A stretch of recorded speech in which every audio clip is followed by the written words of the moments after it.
वक्रतुंडी महाकाय सूर्यकोटि समप्रभा निर्विज्ञान निर्विवेग सर्वकाय सुखीमय। हरे कृष्णा।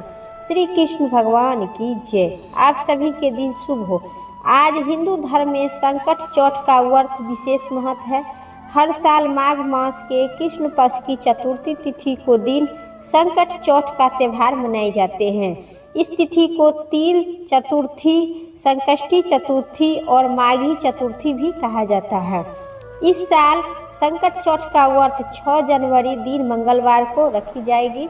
शास्त्र के मुताबिक संकट चौथ का व्रत गणेश जी की पूजन के साथ प्रभु को गुड़ और तिल का भोग लगाना चाहिए। खासकर मेहनत होती है, इससे दुख को अंत होता है और जीवन में सकारात्मक आती है। माताएं इस दिन व्रत रखकर संतान की दीर्घायु का वरदान मांगती है।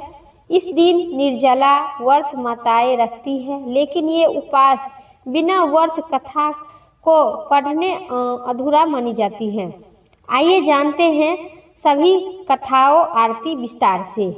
इस दिन माता पार्वती नदी के किनारे भगवान शिव के साथ बैठे थे। उनको चौपड़ खेलने की इच्छा हुई, लेकिन उनके अलावा तीसरा कोई नहीं था जो खेल में हार जीत का फैसला करे। ऐसे में माता पार्वती और भगवान शिव ने एक मिट्टी की मूर्ति में जान फूंक दिए और उसे निर्णय करने के लिए तैयार कर दिए भूमि पर। खेल में माता पार्वती लगातार 3 बार 4 बार विजय हुई, लेकिन एक बार बालक ने गलती से माता पार्वती को हार हुआ और भगवान को विजय में घोषणा कर दिया। इसी पर माता पार्वती ने उन्हें क्रोध बहुत आया। क्रोध में माता पार्वती ने उस बालक को लंगड़ा बना दिए। उस माता के माफ़ी मांगी, लेकिन फिर भी माता पार्वती ने माफ़ी नहीं स्वीकार की। बोली कि जो मुंह से निकल जाता है वो आपस नहीं होता है, श्राप आपस नहीं होता है। फिर भी उस बालक को भूल चूक से माता पार्वती की हार में घोषित कर दिए और भगवान शिव के जीत में घोषित किया। उसी के श्राप से माता क्रोध होते हुए उन्हें वरदान दिए कि श्राप दिए कि तुम्हें लंगड़ा बनकर पृथ्वी पर रहना पड़ेगा। फिर उस बालक ने बहुत क्षमा मांगा, लेकिन उन्होंने कहा कि श्राप अब आपस नहीं किया जाएगा, पर एक उपाय है। संकष्टी चतुर्थी के यह पर कुछ कन्याओं पूजन के लिए आती है। उनके से व्रत और पूजा की विधि पूछना। तुम भी वैसे ही व्रत और पूजा करना। माता पार्वती के कहने के अनुसार वैसे ही किया। उनकी पूजा से प्रसन्न होकर भगवान गणेश जी संकटों को दूर करने के लिए कर दिए और उस बालक स्वस्थ हो गया। बोलिए श्री कृष्ण भगवान की, गणेश जी भगवान की जय।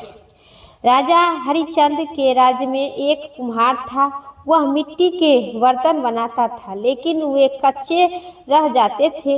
एक पुजारी की छोटा बालक को मिट्टी के बर्तन के साथ आवा में डाल दिया। उस दिन संकष्टी चतुर्थी का दिन था। उस बच्चे के माँ ने अपने बेटे के लिए परेशान थी। उन्होंने गणेश जी के बेटे की गुहार और कुशलता की प्रार्थना की। दूसरे दिन जब कुम्हार ने सुबह उठकर देखा तो आवा में उसके बर्तन सब पक गया, लेकिन बच्चे का बाल भी बांका नहीं हुआ था। वह डर गया और राजा के दरबार में जाकर सारी घटना बता दिया। इसके बाद राजा ने उस बालक को उनकी माँ को बुलाकर इसके बाद सभी तरह के विघ्न को दूर करने वाले संकष्टी चतुर्थी का व्रत का वर्णन की। इस घटना के बारे में माताएं संतान और परिवार के सौभाग्य के लिए संकट चतुर्थी का व्रत रखती है, जो सभी मनोकामना पूर्ण होती है। माघ मास के कृष्ण पक्ष की संकट चतुर्थी का व्रत सुख शांति और संतान की प्राप्ति, पुत्र पुत्री की प्राप्ति, सभी मनोकामना पूर्ण के लिए किया जाता है। बोलिए भगवान गणेश जी माता पार्वती की जय। अब सुनिए एक अन्य कथा विस्तार से। पौराणिक गणेश कथा के अनुसार एक बार देवता विपदाओं में घिरे थे, तब वह मदद मांगने के लिए भगवान शिव के पास आए। उस समय शिव भगवान के साथ कार्तिकेय जी तथा गणेश जी भी बैठे थे। देवताओं की बात सुनकर शिव जी ने कार्तिक और गणेश जी से पूछा, तुम में से कौन देवताओं को कष्ट को दूर और निवारण कर सकता है। तब कार्तिकेय जी और गणेश जी दोनों इस स्वयं को कार्य के लिए सक्षम बन गए। इस पर भगवान शिव ने दोनों की परीक्षा लेते हुए कहा कि तुम दोनों में से जो सबसे पहले पृथ्वी की परिक्रमा करके आएगा वही देवताओं को मदद करने के लिए जाएगा। भगवान शिव के मुख से यह वचन सुनते ही कार्तिकेय जी अपने वाहन पर मोर पर बैठकर पृथ्वी की परिक्रमा करने के लिए निकल गए। परंतु गणेश जी सोच में पड़ गए कि वह चूहे के ऊपर चढ़कर सारी पृथ्वी की परिक्रमा करेंगे तो इस कार्य के लिए उसे बहुत समय तक लग जाएगा। तब उन्होंने एक उपाय सूझा।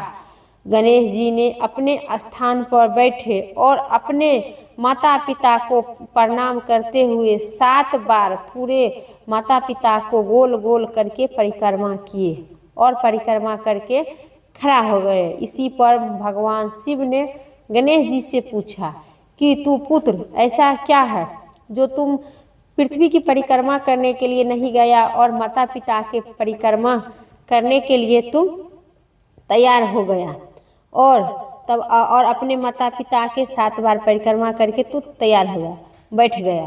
परिक्रमा करके लौटने पर कार्तिकेय स्वयं विजेता बनाने लगे। तब शिव जी ने गणेश जी से पृथ्वी की परिक्रमा न करने का कारण पूछा। तब गणेश जी ने कहा कि माता पिता के चरणों में ही समस्त लोग हैं। यह सुनकर भगवान शिव ने गणेश जी को देवताओं को संकट दूर करने के लिए आज्ञा दिए। इसी प्रकार भगवान शिव ने गणेश जी की आशीर्वाद दिए कि चतुर्थी के दिन जो तुम्हारा पूजन करेगा और रात्रि में चंद्रमा को ध्यान जल अर्पित करेगा, जल से पूजन करेगा, उनके तीनों सभी प्रकार के दुख, दरिद्रता, वैध तप तथा भौतिक तप दूर होगा। इस व्रत को करने से व्रतधारी को सभी तरह के दुख दूर कर होंगे और जीवन में भौतिक सुख समृद्धि प्राप्ति होगी। चारों तरफ से मनुष्य की सुख समृद्धि बढ़ेगी। पुत्र पौत्री ऐश्वर्य धन संपत्ति और अखंड सौभाग्यवती की प्राप्ति होगी। बोलिए भगवान शिव और माता पार्वती की जय, पुत्र गणेश की जय। मेरा संपूर्ण कथा इतना ही तक था। उम्मीद करते हैं आप सभी को इस कथा पसंद आई होगी। तो चैनल पर नए हैं पक्का सब्सक्राइब करके कमेंट बॉक्स में गणेश भगवान की जय हर हर महादेव जरूर लिखिएगा। फिर अगली वीडियो लेके आते हैं, तब तक के लिए स्वस्थ रहिए, मस्त रहिए। हर हर महादेव, जय श्री राम।